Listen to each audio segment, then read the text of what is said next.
L'été 1509, Henri Bécano, tout juste âgé de 18 ans, était prêt à épouser Catherine d'Aragon, 23 ans et d'une sagesse extraordinaire. Princesse espagnole, elle était la fille de puissants monarques catholiques.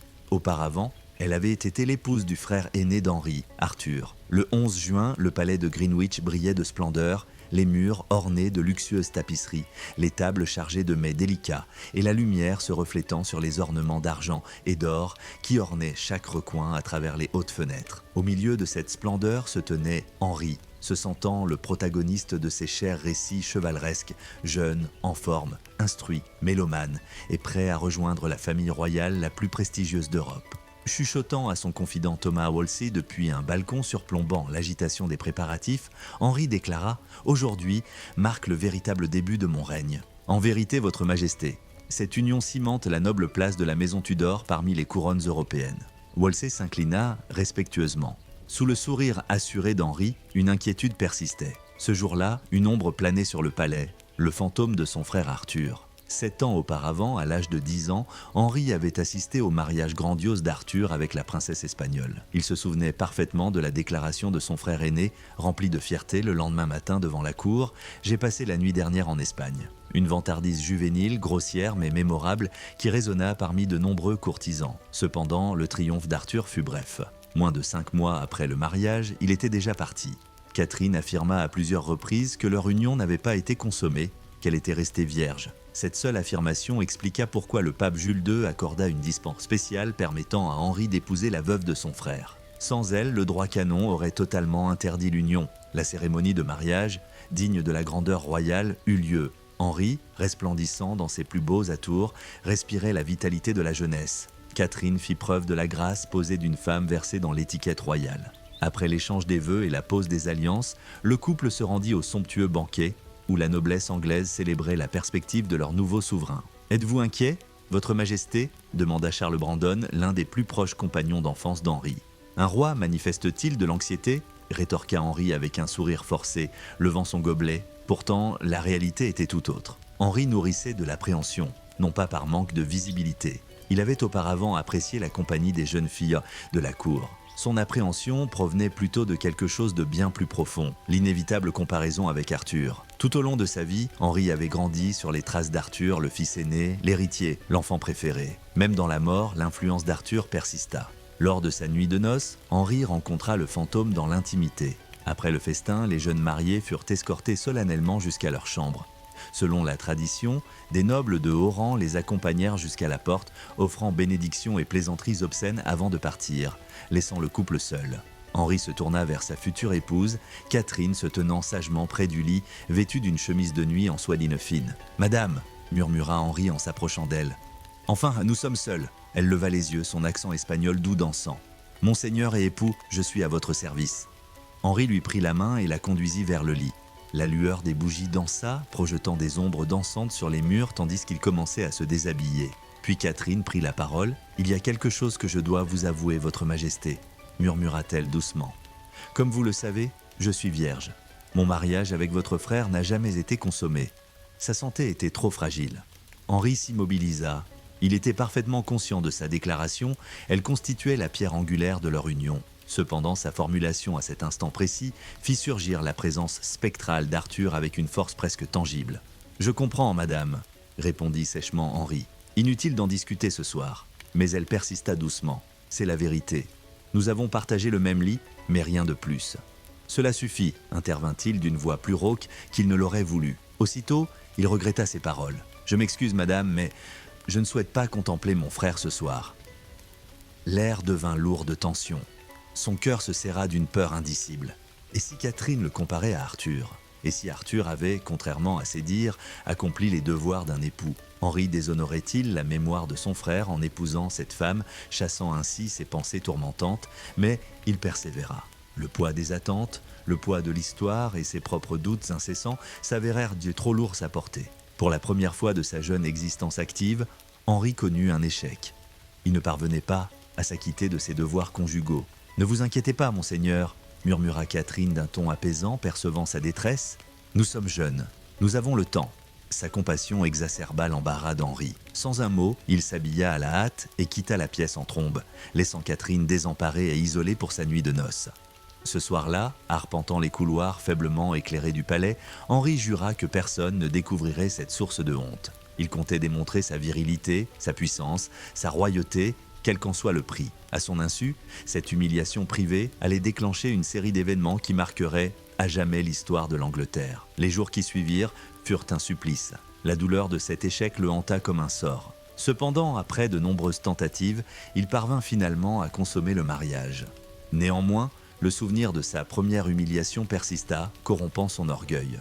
Thomas More remarqua que le roi Henri semblait troubler ces derniers temps en le regardant s'entraîner au tir à l'arc dans les jardins. Le cardinal Wolsey répondit prudemment « Il porte le fardeau d'une couronne récemment acquise. Avec le temps, il s'adaptera », ajouta Wolsey. Ce qu'il ne disait pas, c'était que l'obsession d'Henri pour ses preuves s'intensifiait de jour en jour. Il se plongeait dans les tournois, chassait sans relâche et aspirait à l'adoration constante de sa cour et de ses sujets. Pendant ce temps, Catherine assumait ses responsabilités avec une dévotion sereine. Élevée dans la piété rigoureuse de l'Espagne, elle symbolisait l'idéal d'une épouse et d'une reine dévouée. Rapidement, le peuple anglais admira sa grâce et sa foi. Lorsque Catherine annonça sa première grossesse, le roi Henri fut fou de joie. Enfin, la preuve de sa virilité, une preuve pour le monde. « Monseigneur, rayonna Catherine, je vous donnerai un fils pour protéger la lignée des Tudors. »« Je n'en doute pas, ma reine, » répondit Henri en lui baisant la main. « Notre enfant sera le prince que l'Angleterre exige. » Cependant, le destin se montra cruel. La grossesse se termina par une fausse couche, les laissant tous deux dans le chagrin. Ce fut la première d'une longue série de tragédies.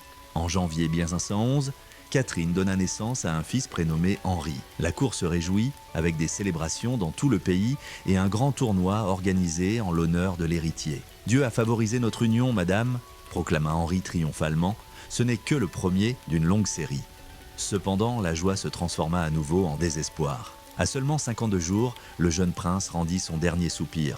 L'angoisse était intolérable. Catherine trouva du réconfort dans la prière. Henri se consacra au sport, aux festins et aux affaires de l'État. Pourtant, ni l'un ni l'autre ne put échapper à la peur imminente. Leur union semblait compromise. Catherine conçut à maintes reprises, mais chaque tentative fut source de chagrin. Un seul enfant survécut, une fille, Mary, née en 1516. Une princesse prospère est un bon signe, rassura Wolsey au roi. La reine est encore jeune. Alors que les années passaient sans qu'il n'ait plus de fils, les pensées d'Henri s'assombrirent. Il se souvint de l'avertissement du Lévitique. Si un homme épouse la femme de son frère, c'est impur. Ils resteront sans enfant. En 1525, il partagea cette pensée avec tristesse avec Wolsey. Peut-être que l'Écriture a raison, dit-il. 20 ans de mariage et une seule fille qui survit, est-ce la bénédiction promise par le pape? Catherine avait alors 40 ans et ses chances d'avoir un autre enfant étaient minces, voire inexistantes. Le désir d'Henri d'avoir un fils et un héritier devint presque insupportable. Son regard se porta sur d'autres femmes de la cour. L'une de ses relations avec Mary Boleyn, une dame de la cour, dura plus longtemps que la plupart. Cependant, en 1526, lors d'un grand bal à York Place, l'attention d'Henri se porta sur la sœur cadette de Mary. Elle n'avait pas la beauté typique qu'il admirait habituellement. Tout changea cette nuit-là. Cheveux noirs et regard perçant, Anne Boleyn se déplaçait avec une assurance cultivée à la cour de France. Son charme captivait non seulement l'affection d'Henri, mais aussi son ambition. « Qui est cette femme ?» demanda Henri à Charles Brandon, incapable de détourner son regard. « Anne Boleyn, votre majesté. C'est la sœur de Marie et elle est récemment arrivée de France. » répondit Brandon. Ce soir-là, alors qu'Henri contemplait son reflet dans un miroir, il remarqua les rides de l'âge qui s'étaient creusées en lui. À 35 ans, bien que toujours majestueux, la silhouette élancée de 18 ans avait disparu. Ses cheveux étaient restés roux, mais sa silhouette athlétique avait commencé à s'étoffer. « Le temps nous semble cruel », songea Henri à Wolsey. « Même les rois comme les hommes ressentent le poids des années », répondit Wolsey prudemment. « Mais votre esprit reste aussi jeune que jamais. » Un léger sourire se dessina sur les lèvres d'Henri, mais ses pensées étaient fixées sur Anne Boleyn.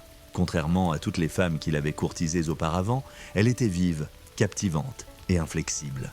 À Hampton Court, lors d'un des grands bals du roi, Anne affirma sa position. « Votre Majesté, déclara-t-elle résolument, mon honneur vaut mieux qu'une nuit dans votre lit.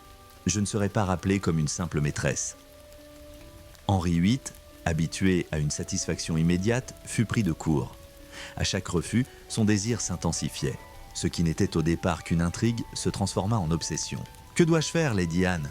demanda-t-il avec exaspération. « Pour vous conquérir ?» répondit-elle avec un sourire entendu, s'inclinant avant de le laisser sur sa faim. Wolsey, observant dans l'ombre, s'inquiéta. Il reconnaissait bien son roi. Lorsque Henri VIII est obsédé par quelque chose ou quelqu'un, il ne s'arrête pas avant de l'avoir possédé. Et Anne Boleyn devint rapidement la principale préoccupation d'Henri VIII. Les mois s'éternisèrent. Anne repoussa ses avances, mais elle reçut ses cadeaux, ses lettres et son affection. La cour observa avec stupeur le roi Henri VIII d'Angleterre traiter une dame de compagnie comme une reine. Catherine d'Aragon, digne mais blessée, supporta l'humiliation en silence. Elle pria, chercha du réconfort auprès de sa fille Marie et se rappela que Dieu jugerait Henri avec justice en son temps. « Sire, vous devez rester fort », lui conseilla son confesseur. « Ma propre douleur n'est pas ma principale préoccupation », répondit doucement Catherine. « Ce qui m'afflige, c'est l'état d'âme de mon mari et l'avenir de l'Angleterre. » En 1527, l'engouement d'Henri pour Anne Boleyn s'intensifia jusqu'à son point de rupture.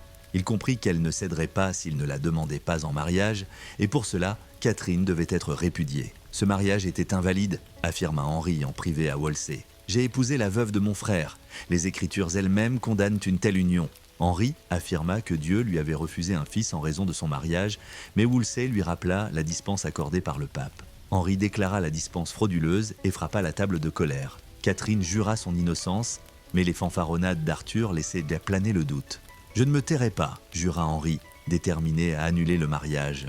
Ce fut le début de la tristement célèbre « Grande affaire du roi ». Wolsey s'appuya sur Rome, confiant de pouvoir convaincre le pape Clément VII d'accorder rapidement l'annulation. Cependant, Wolsey ne put anticiper l'arrivée de l'empereur Charles Quint, neveu de Catherine et figure la plus puissante d'Europe. Charles s'opposa avec véhémence à la disgrâce de sa tante.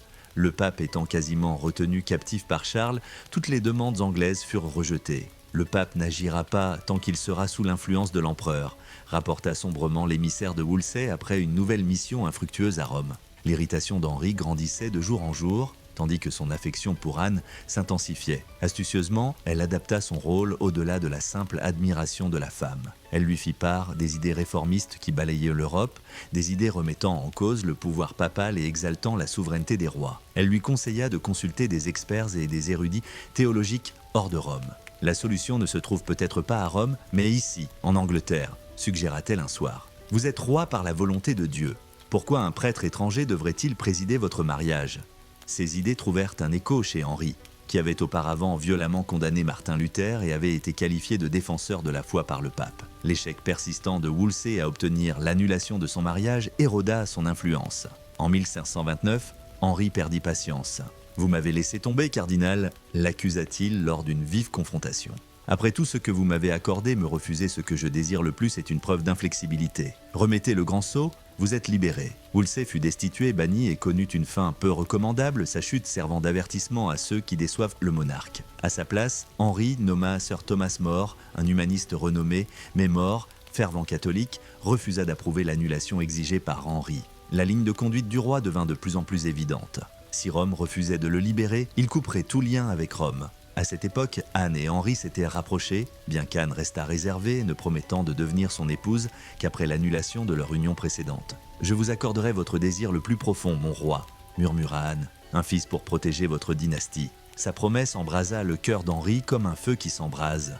En 1530, désireux de progresser, Henri convoqua les nobles et le clergé pour contraindre le pape. Ils signèrent un plaidoyer prédisant qu'à moins d'une annulation, l'Angleterre imiterait les autres royaumes défiant Rome. Cependant, le pape Clément hésita, tiraillé entre les demandes de l'Angleterre et la colère de l'empereur. La colère d'Henri s'intensifia, transformant son tempérament autrefois féroce en quelque chose de glaçant. Les courtisans murmurèrent, terrifiés par ses accès de colère. « Je n'ai jamais été témoin d'une telle possession », confia Charles Brandon à Thomas More. « L'amour peut asservir un homme plus cruellement que n'importe quel démon. » Se lamenta More, et notre roi est complètement prisonnier. En 1531, la tolérance d'Henri avait atteint ses limites. Guidé par des réformateurs comme Thomas Cromwell, il prit une mesure qui choqua le monde chrétien. Il s'affirma comme le chef suprême de l'Église d'Angleterre. L'acte de suprématie voté par le Parlement en 1534 rompit les liens de l'Angleterre avec l'autorité romaine. Chaque adulte du royaume était contraint de prêter allégeance à Henri, chef de l'Église, et de reconnaître son mariage avec Anne. La rébellion était synonyme de mort. Thomas More refusa de prêter serment, déclarant « Je ne peux vous servir en cela, Seigneur », attribuant son refus à sa dévotion à sa conscience, qui, selon lui, ne répondait qu'à Dieu. Henri IV demanda, sceptique, « Votre conscience est-elle plus puissante que votre roi ?» À quoi More répondit « Ma conscience sert Dieu comme la vôtre doit le faire. » Après avoir reçu sa démission, Henri IV ne pardonna pas ce défi et fit emprisonner, juger et condamner Thomas More à mort en 1535. Ses dernières paroles, résonnant à Tower Hill, furent « Je meurs en fidèle serviteur du roi, mais d'abord en serviteur de Dieu ». L'Europe fut choquée par cette exécution, mais Henri IV persista dans ses actions, dissolvant des monastères, saisissant des terres et amassant des richesses dans le trésor royal. Ceux qui résistèrent subirent de lourdes conséquences, y compris la torture et la mort. Anne, devenue reine, prôna la réforme, affirmant « La vraie foi n'exige pas la grandeur de Rome, chacun doit lire la parole de Dieu dans sa langue maternelle. » Cependant, les tensions s'accroissent et, en septembre 1533, Anne donne naissance à une fille, Élisabeth, au lieu du fils promis. Henri dissimula sa tristesse, mais tous la ressentirent comme un lourd revers. Juste la première, le consola Anne, la prochaine sera un fils, je vous le garantis. Cependant, les années qui suivirent furent remplies de chagrin. Anne subit de multiples fausses couches et chaque perte porta un coup supplémentaire à l'honneur d'Henri. « Pourquoi souffrons-nous autant ?» se lamenta Henri après sa dernière fausse couche en 1536. « Parce que les papistes continuent de nous maudire de l'intérieur », murmura Anne, la suspicion grandissant. « Nous devons les traiter plus durement. » Pourtant, hors du palais, la popularité d'Anne déclina. Le peuple la méprisait, la rendant responsable de l'exil de Catherine, tant aimée, et des exécutions d'hommes comme Moore. Même d'anciens admirateurs complotèrent contre elle. Puis, en janvier 1536, le destin redistribua une fois de plus les cartes. Catherine d'Aragon rendit son dernier souffle en exil. « Je suis enfin la vraie reine d'Angleterre », proclama Anne en apprenant la nouvelle. Mais elle se trompait. L'affection d'Henri se tourna peu à peu vers une femme tranquille et réservée nommée Jeanne Seymour. Celle-ci se distinguait sensiblement d'Anne Boleyn par sa douceur, sa complaisance et son humilité. Au lieu de le défier ou de le provoquer, Jeanne s'apaisa et s'abandonna à Henri. Pour un Henri épuisé, las des conflits et des embarras, elle apparut comme une bouée de sauvetage. Cependant, Anne, pressentant le danger, paniqua. Ses adversaires à la cour, orchestrés par Thomas Cromwell, un ancien allié, commencèrent à accumuler les accusations contre elle. Des rumeurs d'adultère et d'inceste avec son frère Georges circulèrent. De plus, des complots de trahison visant à assassiner le roi se répandirent rapidement. « Sire, dit Cromwell avec une tristesse feinte, j'ai le regret de vous annoncer cela. Mais des témoins affirment que la reine vous a trahi, avec plusieurs hommes, y compris son propre frère. » Henri, marqué par des années de grossesse infructueuse et encore tourmenté par l'humiliation de sa première nuit de noces, n'eut besoin que d'un minimum de persuasion. La colère éclata. Le 2 mai 1536, lors d'un tournoi à Greenwich, Anne fut appréhendée et transférée à la Tour de Londres. Anne Boleyn était accompagnée de 5 hommes, dont son frère Georges et un musicien de la cour, accusés d'être ses amants. « C'est de la diffamation !» protesta Anne tandis que les gardes l'emmenaient. « Je suis innocente, par Dieu !» Pourtant, le procès se révéla un spectacle impitoyable. Les hommes furent exécutés en premier, dont Georges Boleyn, qui s'exprima vaillamment sur l'échafaud. « Je ne viens pas ici pour prêcher, mais pour mourir comme la loi me condamne. Je confie mon âme et mon corps entre les mains du roi. » Le 19 mai 1536, Anne elle-même s'approcha de l'échafaud dans la cour de la tour. Vêtue de noir, elle affichait une prestance remarquable. « Bonnes gens, s'adressa-t-elle à la foule assemblée, je ne viens pas ici pour me défendre, mais pour me soumettre à la volonté du roi. Que Dieu le bénisse, car il n'a jamais été un prince plus noble. » Puis elle s'agenouilla. Le bourreau français, spécialement appelé pour lui épargner ses actes atroces, accomplit sa tâche d'un coup rapide et net. Le lendemain, Henri se fiança avec Jane Seymour et 10 jours plus tard, ils se marièrent. L'ambassadeur d'Espagne écrivit à l'empereur Charles Quint. La disparition d'Anne Boleyn marque la fin d'une époque. Le roi Henri démontra son pouvoir incontesté. Personne n'y échappa, pas même la femme qui autrefois le captivait profondément. Henri ordonna l'expulsion d'Anne de la cour, supprima ses portraits, détruisit ses symboles et bannit son nom comme si elle n'avait jamais existé. Cependant, l'esprit d'Anne, comme celui d'Arthur avant lui, continua de le hanter à travers l'existence de sa fille Élisabeth, désormais considérée comme illégitime. 6 mois plus tard, en janvier 1137, Jeanne Seymour offrit à Henri ce qu'il avait désiré toute sa vie, un fils robuste. « Cette fois, ce sera un garçon », murmura Henri en caressant ses chiens de chasse près du feu. « Dieu ne peut pas être si cruel au point de me le refuser à nouveau. » Le 12 octobre, Jeanne donna naissance à Édouard, l'héritier tant attendu. Henri pleura de bonheur, provoquant l'allégresse dans tout le royaume. « Enfin, déclara-t-il en tenant tendrement l'enfant, Dieu a répondu à mes supplications. Mes prières ont été exaucées. » La lignée des Tudors résista, mais sa victoire fut temporaire. Jeanne, affaiblie par l'accouchement, succomba à la maladie et mourut 12 jours plus tard. À ses funérailles, Henri se lamenta, sincèrement peiné. « Elle a exaucé mon désir le plus cher, mais a payé le prix ultime. Je n'en trouverai jamais une autre comme elle. » Jeanne fut la seule épouse qu'Henri pleura sincèrement. Pendant 2 ans, il resta veuf, sombrant dans la mélancolie. Sa santé se détériora et une vieille blessure à la jambe suppura, emplissant l'air d'une odeur nauséabonde qui rendit malade les personnes qui l'entouraient. Il enfla, devint irritable et dépendit de l'alcool et des opiacés pour soulager ses douleurs. Cromwell, désormais son principal conseiller, le pressa de se remarier, insistant sur la nécessité d'alliance. Par la voie diplomatique, Henri se vit proposer Anne de Clèves, une princesse allemande issue d'une puissante famille protestante. Henri accepta, se basant sur un portrait flatteur de Hans Holbein. Cependant, à l'arrivée d'Anne, en 1540, le roi fut consterné. « Vous m'avez livré une jument flamande ?» s'écria-t-il à Cromwell.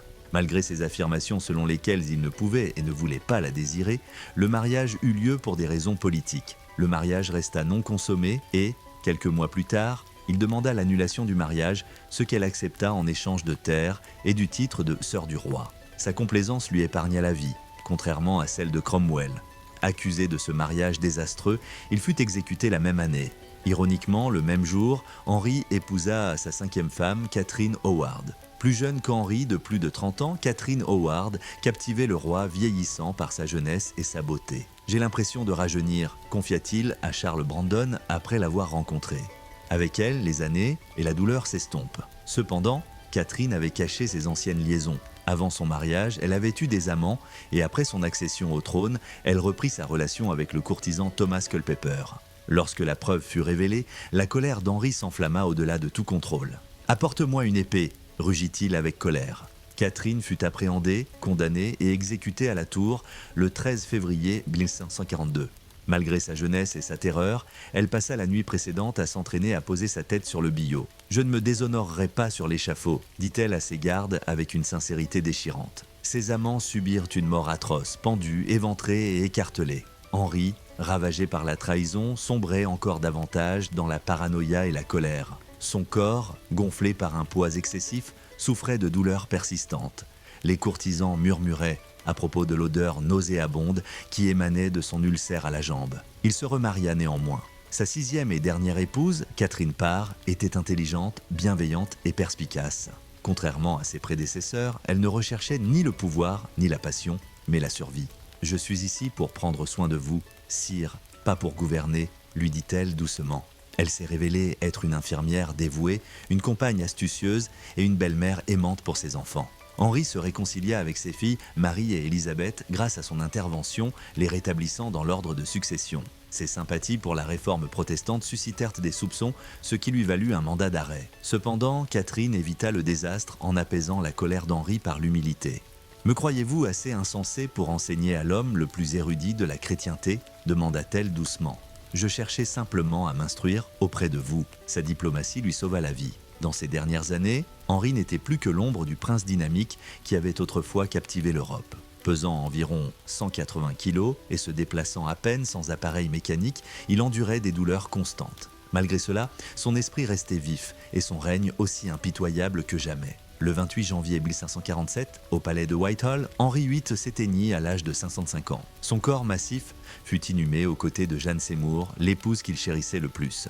Édouard VI, âgé de 9 ans, monta sur le trône sous la régence de son oncle. Le règne d'Édouard fut bref et maladroit, mais il propulsa l'Angleterre dans une nouvelle phase de transformation protestante. Après, lui régna Marie, fille de Catherine d'Aragon, qui s'efforça de rétablir le catholicisme, gagnant le surnom de Marie la Sanglante, suivie d'Élisabeth, fille d'Anne Boleyn, qui revendiquait le trône.